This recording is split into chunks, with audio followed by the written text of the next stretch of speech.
like a dog! You do, he dies.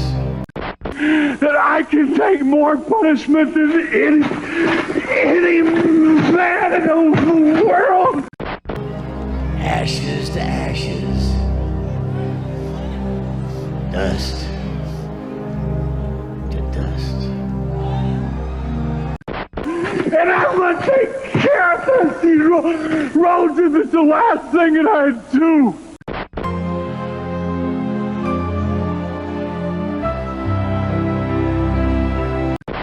Press play! There's the magic finger!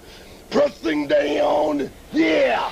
Get down! Greetings, Grapple fans, once again, and welcome to WFMU Wrestling Club, the only show on WFMU ostensibly about wrestling. We're going to be talking about the news.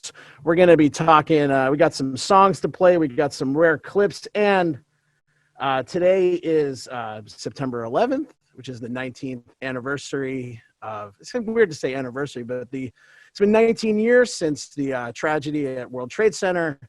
And it is, in 2 days, it'll be 19 years since WWE broadcasted their September 11th tribute show, I guess. Really, it's mostly a celebration of one man, the CEO, the chairman, maybe one of the most evil people in the world, in my opinion, maybe yours too.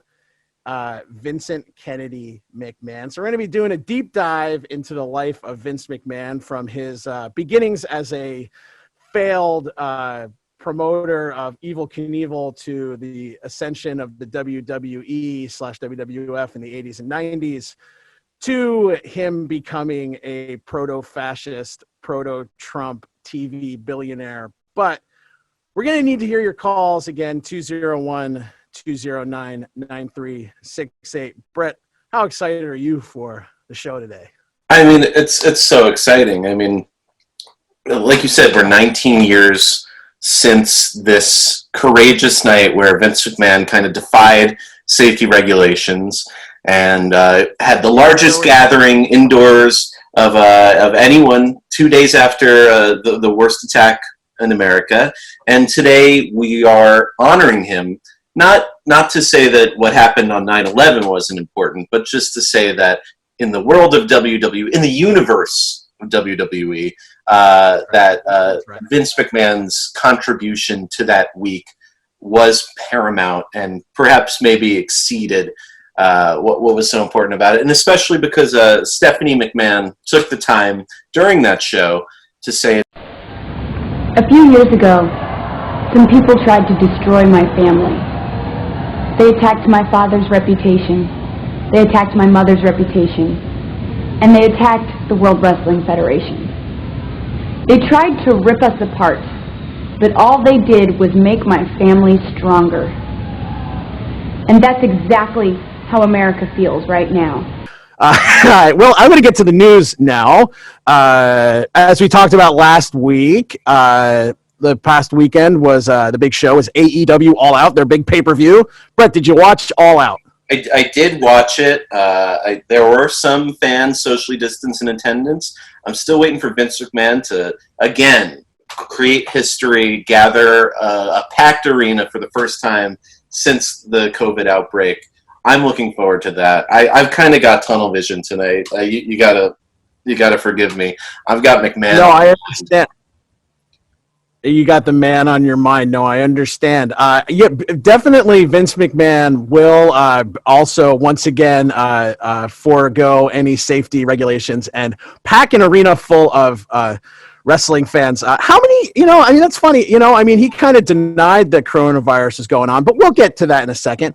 But All Out was a good show. But after All Out, Chris Jericho, who's one of the top stars in AEW, he does a podcast after, like a wrap-up podcast where his fans come on and they ask him questions. And somebody asked a question about my Uncle John, a.k.a. Ralphus, who we talked about last week.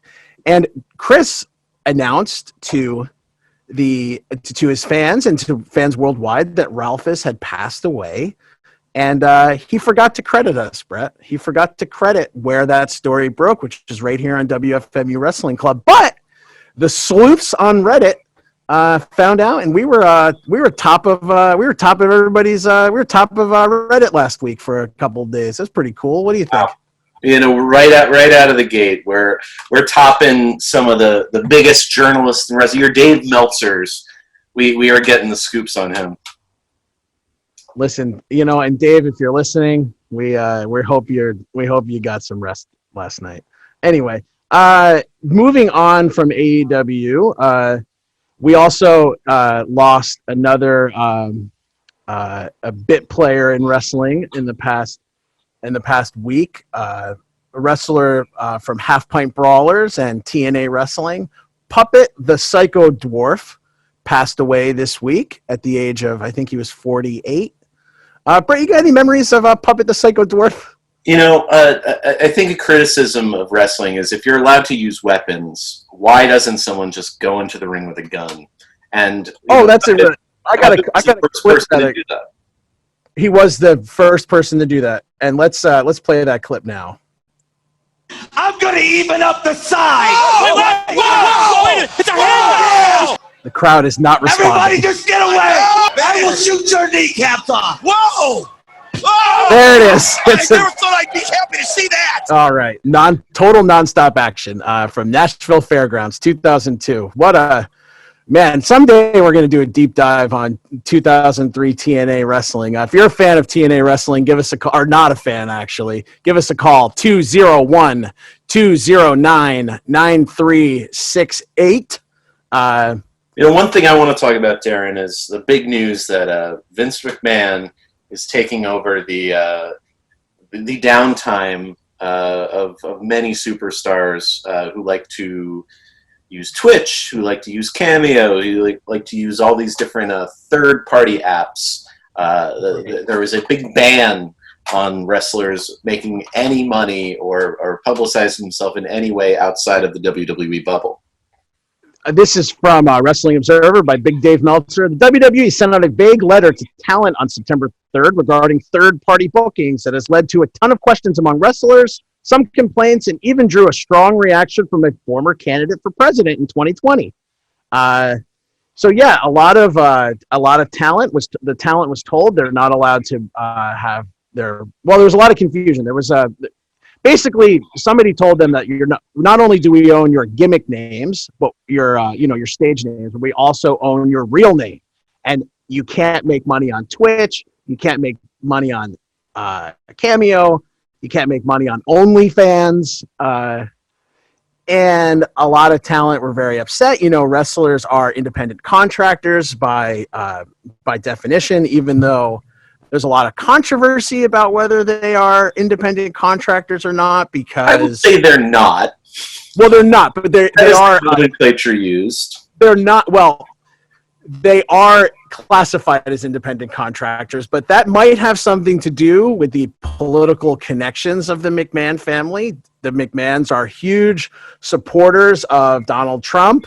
They're huge supporters of the Republican Party in Connecticut, of both parties in Connecticut, actually. And their wrestlers are classified as independent contractors, even though they are told where to go, where to be, what to say, what to do, what to wear. And it's kind of it's a bit of a crime, probably. And Andrew Yang, of the Yang Gang, I went on Twitter and said, if I am named labor secretary under Joe Biden, it's like, yeah, right, Andrew Yang, you're going to get that.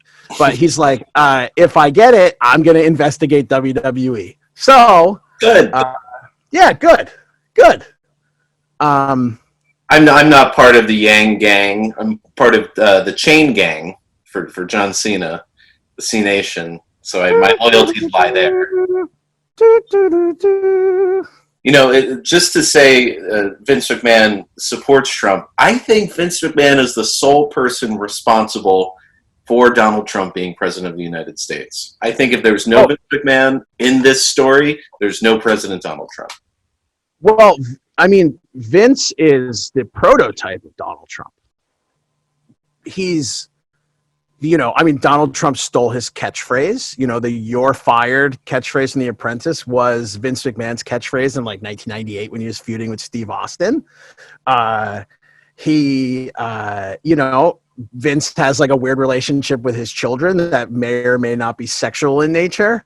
Allegedly. I mean, I'm alleging here. I don't want to get sued. My dad did approach me about wanting to be the father of my baby in a storyline for TV, which again is only the second time I've ever actually said no to him for something he wanted to do. And that one was just a little too gross, actually. It's completely disgusting, and I don't find the entertainment value in it at all. And he's actually my father, so how could I even play that out? I can't fake kiss my dad. We might get sued. Something that, but Donald Trump also has that weird thing with Ivanka. They're both. I'll go even further than that. Okay, Vince McMahon employed Jesse Ventura. Vince McMahon would not listen to Jesse Ventura when he said that independent contractors should have the freedoms that other independent contractors do have. So Ventura left, and because he was had nowhere to work in the wrestling industry, he tried to go to WCW, but he got blackballed by Hulk Hogan. So then he said, well, why don't I go into politics? He became governor of Minnesota, running on the Reform Party. That gave the bright idea to fellow D-list celebrity Donald Trump to also consider the Reform Party. Eventually, he wound up running for the Republican Party about 15 years later. But that is the story. There is no President Trump without Vince McMahon. And I'm not saying that's a good thing. I'm saying it's a very bad thing. Very bad. And also, I mean, you're forgetting the millions and millions and millions of dollars that the WWE and the McMahon family has given the Trump campaign over the years. Linda McMahon is actually the chairwoman of his re-election super PAC, which is just I believe they're called America First Action. I hate myself. Here's something and talking about. Also, Donald Trump is a WWE Hall of Famer, and he appeared at several WrestleManias. One where he said, "Hey, New York, what do you think if I ran for president?" with Jesse Ventura. And another time where he shaved Vince McMahon's head bald, and then they had this whole giant promotion around it, and it gave Trump his first opportunity to speak in front of giant arenas of fans. I just want to thank you all, and I really do love you people. Even the ones that don't. That's just booing. Oh, it's really bad. I was gonna pull a clip of Donald Trump talking, but I can't listen to it, Brett. I don't want to listen to him talk. I don't want to put him on the air, but I mean, he says nothing. He says nothing. He's like, look at my ratings. Look at my hot son Eric and my hot daughter Ivanka. But the best part of that is seated right behind Ivanka Trump and Jared Kushner is Mr. Mizanin, the Miz's father. And if you don't know who the Miz is and you don't know who his father is, just do a quick Google. Can you describe what the Miz's father looks like, Brett? In 2020, he's got a 1980 mullet. He's got a big mustache. Like if you took Ron Jeremy and you made like a porno parody of a Ron Jeremy film, the Miz's dad would play Ron Jeremy. And you had no budget. We have no budget. Yeah, he has to pay to take part in the filming, but that's neither here nor there. I don't want to criticize anybody's choices in life. I'm hoping to get some more calls here. 201-209-9368. We're talking about wrestling. We're talking about Vince McMahon, one of the worst people on earth, in our opinion. Somebody who you see, wrestling before 1984 was territorial. There were a lot of local circuits all around the country and all around the world, around in Canada and the United States. There were something like 40 territories, and Vince McMahon systematically put every single one of them out of business. He monopolized the wrestling industry, and then over the years proceeded to, weaken the power of the wrestlers over their own destinies. now they're given, in the 80s, wrestlers could get in front of a microphone, say whatever they wanted. They chose their own names. They chose their own moves. They put their own matches together. Now they're handed a script. They're handed these horrible names. Brett, give us a rundown of the horrible names that you hear wrestling, that Vince McMahon gives these wrestlers. One recent one is Jackson Riker, which Jackson Riker has all the wrong letters in it. X's and K's and C's where you don't want them to be. We got a call. We finally got a call. Let's. I'm gonna put it on. WFMU Wrestling Club. Who am I speaking to? WFMU Wrestling Club. Who am I speaking to? Oh, this is Frank from Pittsburgh. Frank from Pittsburgh. Frank, how are you? You got to talk into that phone. You're a little quiet. Oh, sorry about that. Yeah, I wanted to bring up the Ferguson riot. Wait, you got to say that again. Sorry, you're breaking up. Oh, sorry. My phone's a piece of something. Yep, not the bad word. Yeah. Sorry about that. But yeah, the Ferguson riots happened a couple of days after the Survivor Series in 2014. Now, the grand jury verdict happened on the 24th. Okay. Survivor Series happened on 11/23. So, and they both happened in St. Louis.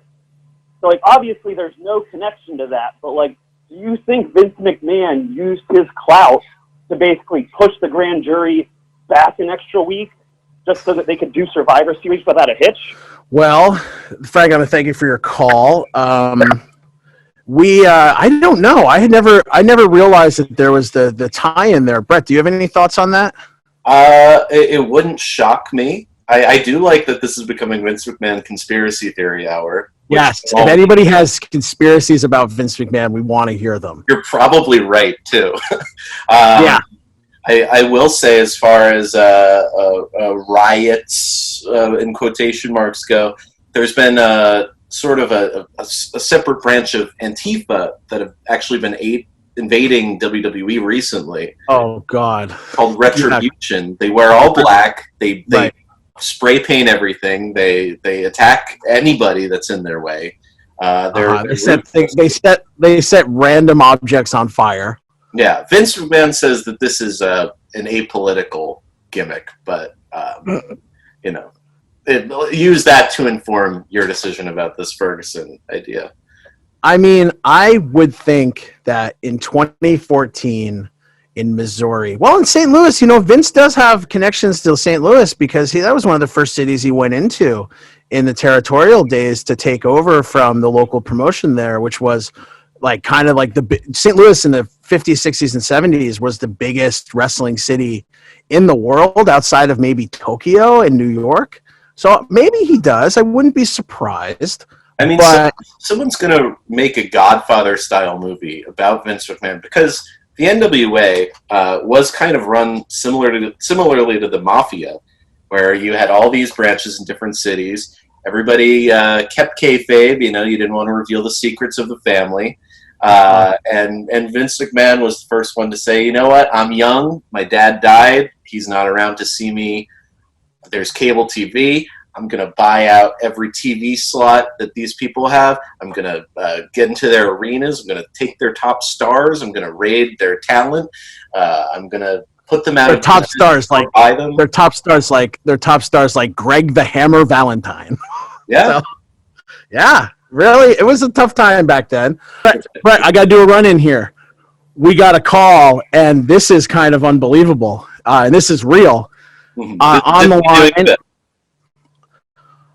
line right now is on the line right now with us is the him. If you're a wrestling fan, this is like one of the biggest wrestlers. He's also a brain surgeon. You know him from ECW. He's a former NWA World Champion, King of the Death Match. Oh my God, the list goes on and on. He's in legitimately every wrestling Hall of Fame that matters. The one, the only Terry Funk. Terry, can you hear me? Yes, sir. Terry, thanks for joining us on WFMU Wrestling Club. It's such an honor to have you here. You're on with Darren and Brett here. We're talking about someone that you know very well, Vincent Kennedy McMahon. We're talking about all the good and bad he's done, mostly the bad. Do you got any thoughts on Vince McMahon over the years? Well, I've got, a whole lot fewer thoughts on him than what you think. I haven't thought about him very much because he certainly hadn't influenced my career. Yeah, you were the top star in the world. And I doubt if I would ever influence his amount of money that he has in his pocket either, Right. He does wrestling in this world without me, and I've done it without him, and we've both been successful.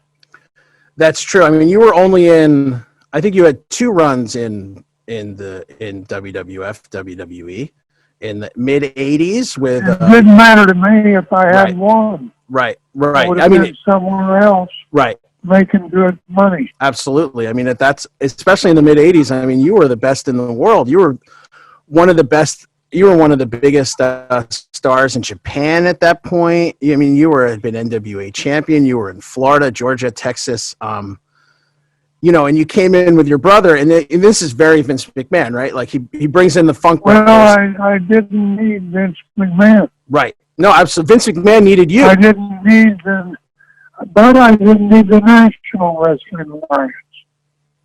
Right. At that point, you did. I didn't need. The whole thing was I spent the latter part of my career and the better part of my career in Japan. Absolutely. And you were one of the, correct me if I'm wrong, but you were the first American, the first a gaijin, as they say in Japan, to be a babyface, to be a huge fan favorite. I don't know. The people like me. And I like them. I know that for a fact. And in fact, the people love me, and I love them. They do. I found them to be a wonderful bunch, and they seem to think Guy's a pretty good guy too. So we kind of hit it off together. You ask me how? I don't know. It's kind of an unlikely match, right? A guy from Texas, family, right? The Funk family did. Did your dad wrestle in Japan at all? Yes, he did. Oh wow! Did he wrestle? That must have been. What year did your dad stop wrestling? Now wait a minute. I think that's wrong. So don't do that. Don't do that to me. Okay, I won't. Your brother. I don't think that he did wrestle in Japan. Well, I know that we went over there right after he passed away. And what year did he pass away? I couldn't tell you right now. Do you, you and your brother your brother went there as NWA champion. He had, and you can see all those matches. I mean, if you want to see, so much of wrestling before, the late 70s and early 80s is kind of lost because the tapes were taped over.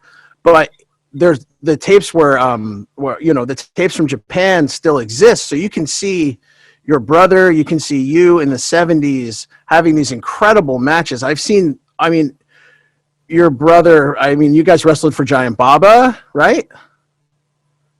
Yes. And I've seen him wrestle Giant Baba. And we were at war over there. Right. And it was a hell of a war. Right. Between Inoki and Baba. Now, did you ever... Old Japan and New Japan. Did you ever work for Inoki?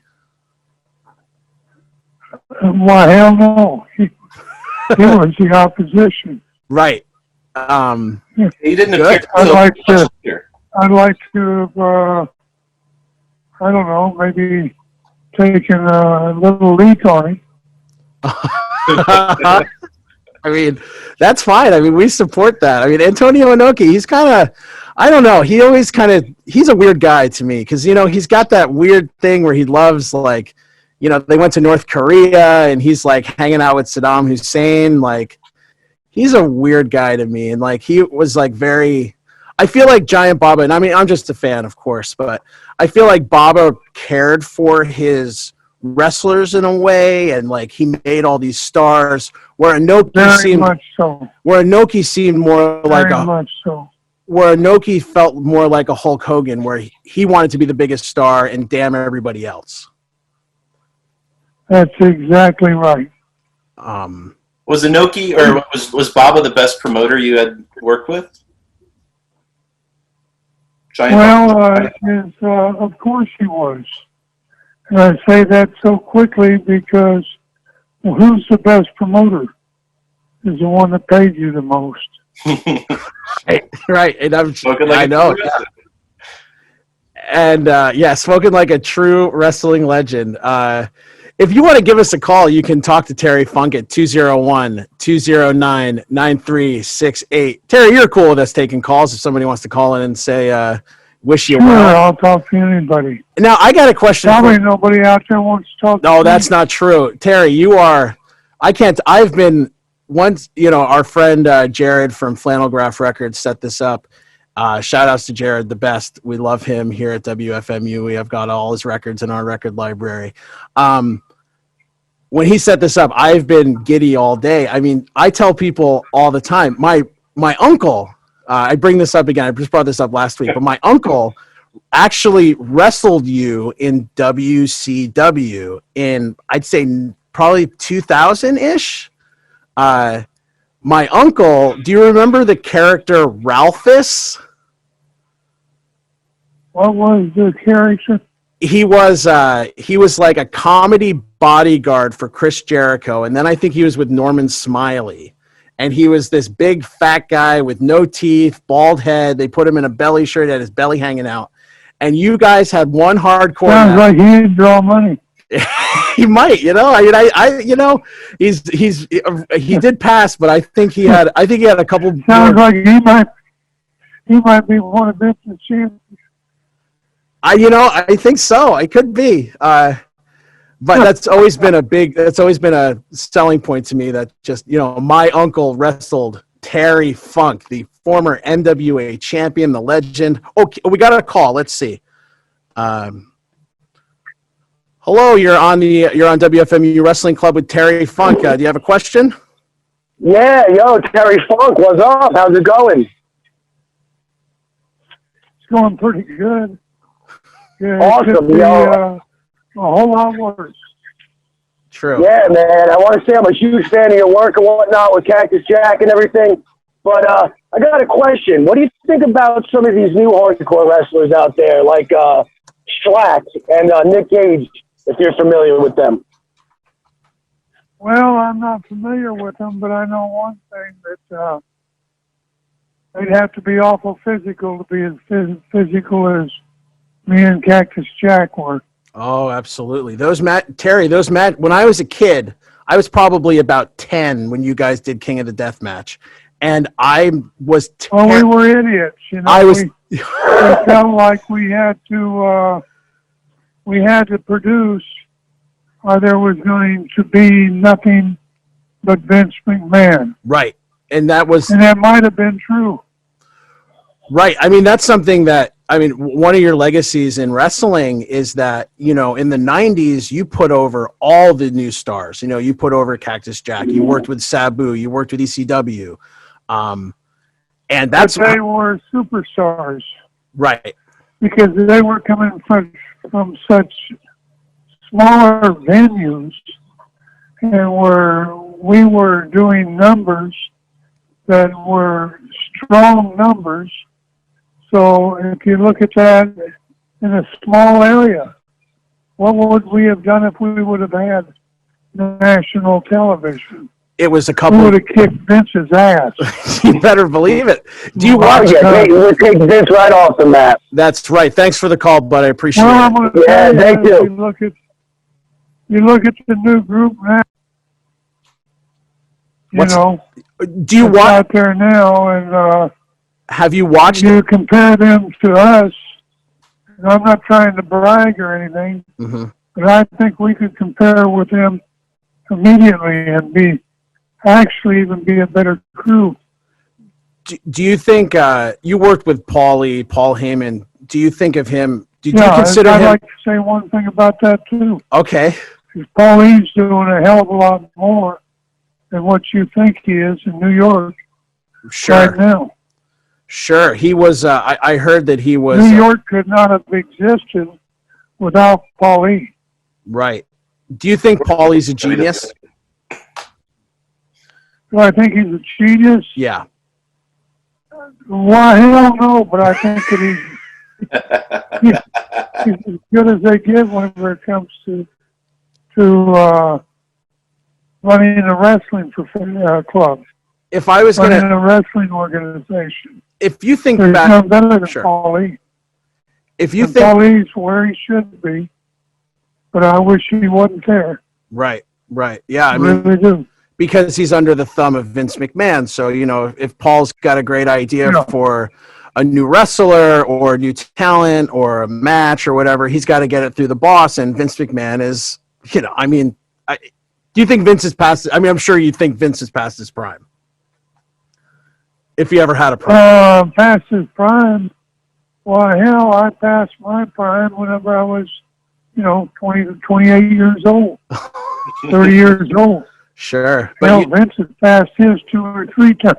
Yeah, I'm sure.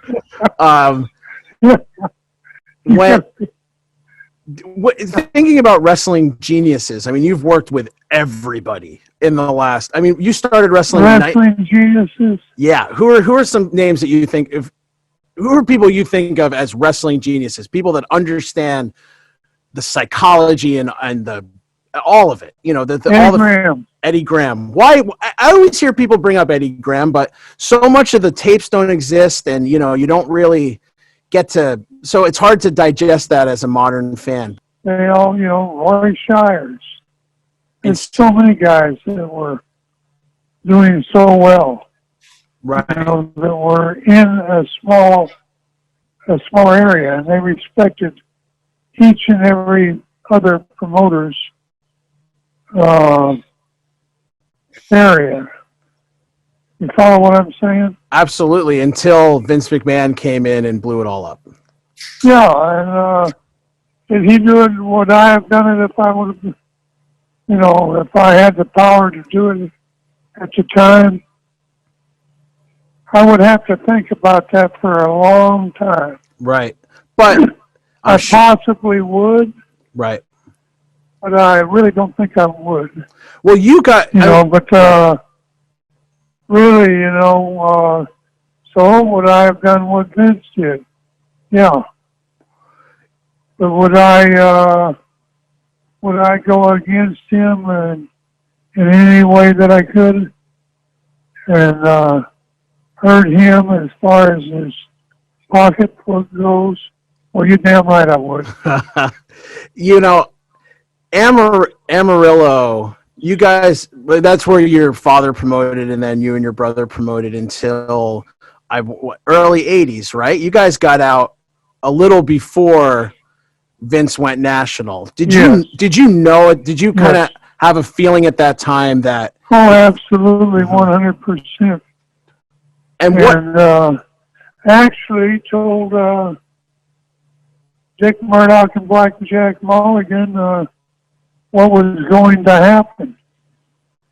And they came in and they wanted the territory, though. And so we told them, though, that, hey, you guys are going to be going against national television. Right. And they said that didn't matter. So, and then... we told them that. And let them know that. Now, is that what made you think that wrestling was going to change? Just the advent of national television, not necessarily that it was Vince. It could have been maybe Vern. Well, maybe Vern was too old, but it could have been somebody else that came in to nationalize. Well, it could have been very much so.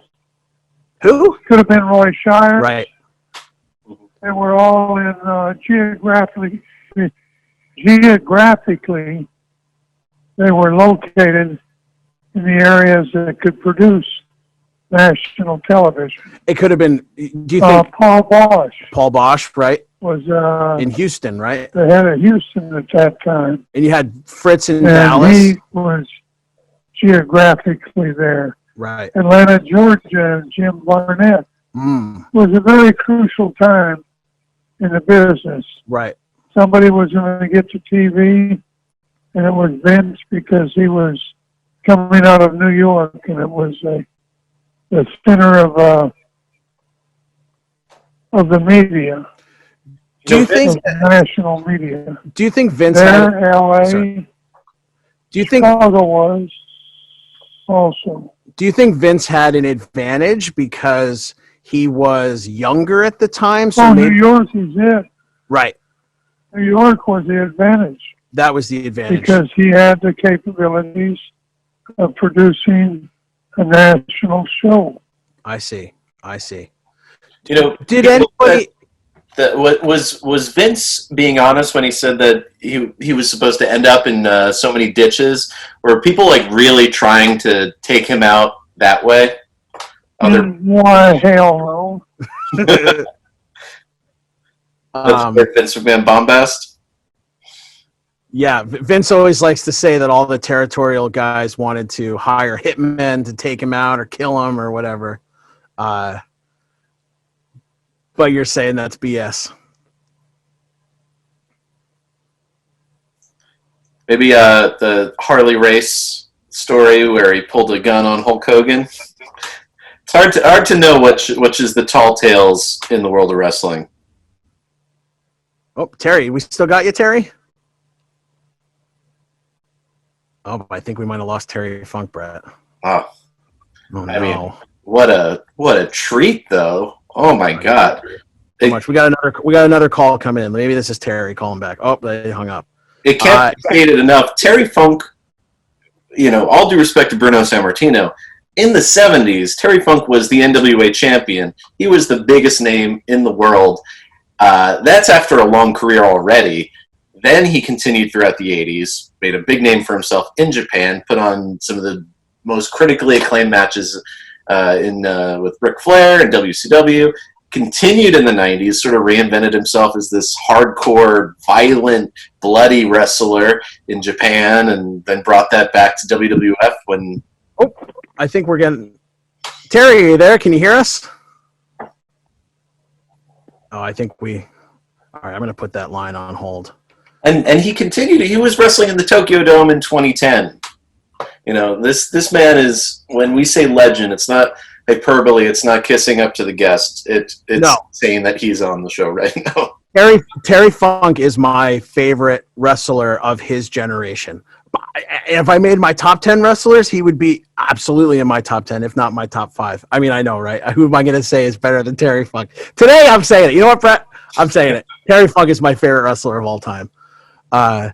Great wrestler in the ring, great brawler, great. Have you ever watched Terry wrestle? And we're totally off the rails. We had other stuff planned, but we're just gonna talk about Terry Funk because he's way cooler than Vince McMahon. Yeah. Why didn't Terry run for president? I'm saying Terry Funk for president. Put the Funker in there. But have you ever watched Terry wrestle in the 70s when he's the NWA champion? He's like this technical wrestler. It's like a totally different style than he's fitting. Well, I mean, Oh, it looks like his. We're gonna try his landline. Okay, we're gonna try Terry's landline. Just stay with us. We'll try to get another couple minutes with Terry Funk. You can give us a call and talk to us about wrestling if you have any other thoughts. I don't want to talk about Vince McMahon anymore. He's really bad. Accused of sexual assault. Accused of sexual assault multiple times. He has he treats his wrestlers like indentured servants, and his product is bad. Go watch the Thunderdome, the stupid-looking Thunderdome that looks like it looks like a Best Buy on steroids with all the stupid screens and the dumb lasers. I don't like it. But what do you think about the Thunderdome? You hate it. Right? You compare the Thunderdome and you compare the baseball stadiums that Terry Funk was having exploding barbed wire matches in Kawasaki, or smoke-filled arenas in the 70s and in Amarillo and all across the country. it's what makes fun to wrestling is different for everybody, but I mean that visceral experience, that it's kind of been lost in the WWE world. Have you ever find it in the indies though? Right. Have you ever watched the first? I don't know if it's the first one, but it's the big one. It's Atsushi Onita against Terry Funk in the exploding barbed wire death match at Kawasaki Stadium in Japan. I think it's like 1991. Have you ever watched that match? 43 years old. No, I haven't watched it because I don't have the constitution for it. It's amazing. I implore all of you to seek it out, even if you don't like. Oh, they're on the air. We got Terry back. We'll hold that thought. Hello. Oh, Terry, hello. Can you hear me? You bet I can. Oh, it's great to have you back, Terry. You bet I can. We were Heard you talking about the matches, barbed wire matches with Onita. Tokyo. The first one. I don't know if it's the first one with Onita, but it's the one where he protects you from the explosion. I think it's like some of the most. Well, that asshole didn't ever protect me. I'll guarantee you that. What kind of mental state do you need to be in to go into an exploding barbed wire match in a foreign country in front of? What kind of? Well, it's a mental state, and it's what it is. You got to be an idiot to do it. Well, you know what? I've never been in an exploding barbed wire baseball bat match, so I guess I wouldn't know. But it's incredible to watch. I'm just telling our listeners to seek it out. It's online. You can see it. It's like 30, 40 minutes with it's so dramatic. See, that's the thing with a lot of death matches. It's just about the stunt aspect. It's about they hit each other with the weapons, and it makes the big sound. And it's like a circus act. But with you guys, you might call it a circus act. But with you guys, there's like real drama, and it's like, what are your thoughts on Onita? I mean, I know he definitely copied a lot from your playbook, but what were your thoughts on working with Onita? Onita was he did what was right for him. Right. And he was very successful by doing that. Right. And I think that, as we had a lot more individuality in our profession back then than we do now, And I think that you would agree with that, too. Absolutely. If you think about it, there were a lot of guys that were on their own and many, many, many promoters, and there were main eventers in every one of those areas. So the quality of wrestling was, and I'm not knocking anybody, right? But the quality of wrestling was really great at that time because you had a greater number of wrestlers. Right. So you had more to pick from. Maybe you have better ones now. I don't know. But I have my own views on that. And I feel that we were the best era that there ever was. And I'm not sure of that. But I think it. I mean, I like to think it. I mean, your era, you spanned decades, and you were everywhere. So I'm going to take your word. I'm not going to disagree with that at all. Terry, I have a question for you. I'm here in Hollywood, so I've got movies on the mind. If they were to make a Rocky movie based on your career, what would be the climax? What do you think is the big climactic moment of your career?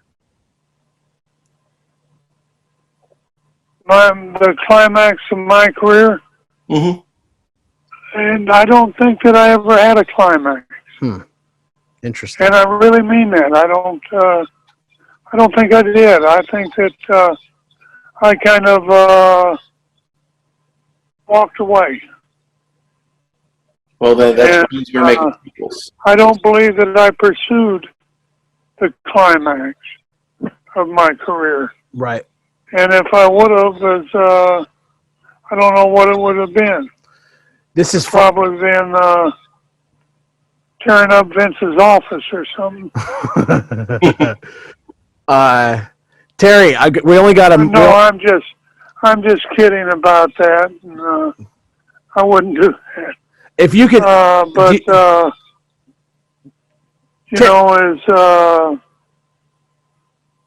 didn't really have a plan for a climax of my career. I still look at myself like I can go out there and do something spectacular. And maybe I can, but maybe I can't. I don't know. I got a question. I'm an old fart. I got a question, Terry. With 3 months of television, do you think Terry Funk versus Vince McMahon could sell out Madison Square Garden? Just Vince McMahon could do it. Right.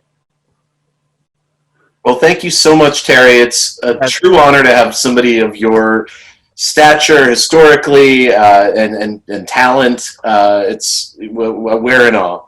Terry, you're 76 years old, Terry, and you're still putting over young talent. So I gotta thank you again so much for being on the show.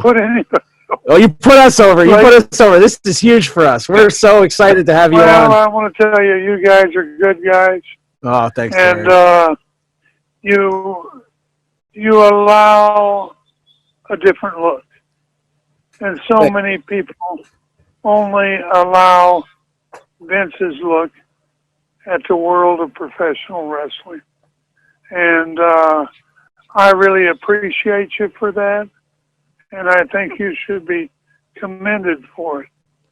And I truly do. I think you guys do a wonderful job of what you're doing. Well, thank you so much. Can you exist that way? I don't know. I hope. Well, we don't either, Terry. We're going to have to put a period on it there. We're coming up on the hour now.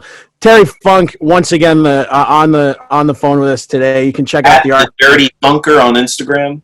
Yeah, at the Dirty Funker on Instagram, and I think Twitter too. Well, you're going to have to look that up. But Terry, thank you so much again for being on the show. Thank you, Jared, for setting it up. Thank you, Matt Warwick, for your help today. We're going to turn it over to DJ Stashu now on the with the Dance With Me Stanley Polka Show. You are listening to WFMU East Orange, WMFU Mount Hope in New York City and Rockland County at 91.9 FM and online at WFMU.org. This has been WFMU Wrestling Club. Next week, the schedule changes. Billy Jam's coming back at 7 and the Polka Show's at 6, so stay tuned to that.